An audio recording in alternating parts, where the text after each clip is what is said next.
दरम्यान कोल्हापूर जिल्ह्याला orange alert देण्यात आलेला आहे। जिल्ह्यामध्ये पावसाचा जोर कायम आहे, त्यामुळे पंचगंगा नदीची इशारा पातळीकडे वाटचाल सुरू आहे। जिल्ह्यातील 59 बंधारे हे पाण्याखाली गेलेत।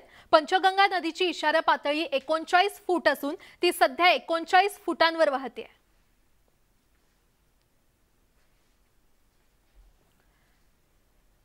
तर कोल्हापुरात कसबा बीड इथल्या भोगावती नदीला पूर आला असून बंधाऱ्यावर पाणी आलेलं आहे आणि अशाच पाण्यातून धोकादायकरित्या नागरिकांची ये-जा सुरू आहे आणि याचाच आढावा घेतलाय आमचे प्रतिनिधी ज्ञानेश्वर साळोखे यांनी।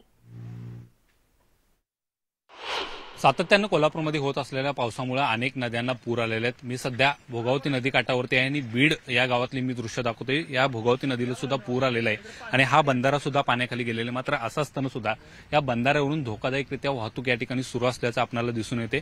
प्रशासनाच्या वतीने कोणत्याही पद्धतीचे या ठिकाणी उपाययोजना गेलेल्या नाहीत किंवा या लोकांना अटकाव करण्याचा सुद्धा प्रयत्न केलेला नाही। त्यामुळे ही लोक बिनधास्तपणे या पाण्यातून ये-जा करताना आपल्याला पाहायला मिळते। अनेक लोक आहेत ते पुढच्या गावाला त्यांना जायचं असतं आणि त्यासाठी त्यांना याच पुलाचा वापर करावा लागतो।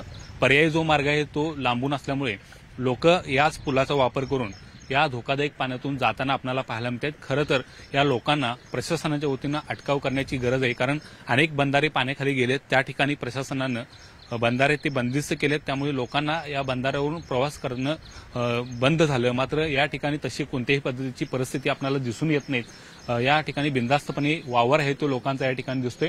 काही दुचाकी चालक सुद्धा याच पाण्यातून रस्ता काढत आहेत, ते गाडी घेऊन येताना आपल्याला पाहायला मिळते। पाण्याचा प्रवाह मोठा आहे, नदीला पूर आलेला आहे। अशामध्ये एखाद्या वेळेस तोल गेला किंवा पाण्याच्या प्रवाहामुळे दुचाकी वाहून जाण्याचा धोका या ठिकाणी निर्माण होऊ शकतो।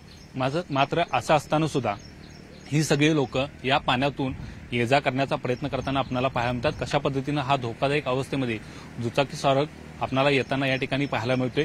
एकूणच पाहायला गेलं तर ही सगळी परिस्थिती पाहता पोलिसांनी कुठेतरी अटकाव या ठिकाणी करण्याचा गरज आहे। या दुचाकी स्वारालाच विचारूया, काय सांगशील किती मोठं पाणी या ठिकाणी?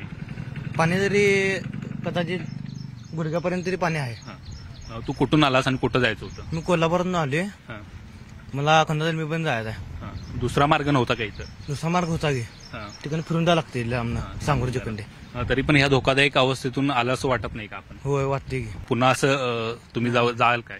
नाही नाही नाही, एकूणच पाहायला गेलं तर या तरुणांना तरी कबूल केलेले की मी पुन्हा अशा पद्धतीने जाणार नाही, कारण धोका निर्माण होऊ शकतोय आणि अशाच पद्धतीनं जर धोका निर्माण झाला तर तुमच्या जीविताला सुद्धा त्याचा परिणाम होऊ शकतो, जीवितहानी मोठ्या प्रमाणात होऊ शकते।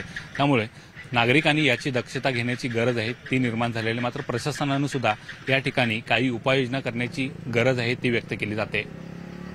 व्हिडिओ जर्नलिस्ट संदीप पाटीलसह ज्ञानेश्वर साळोखे, न्यूज 18 लोकमत, कोल्हापूर। दरम्यान पंचगंगा नदीनं इशारा पातळीकडे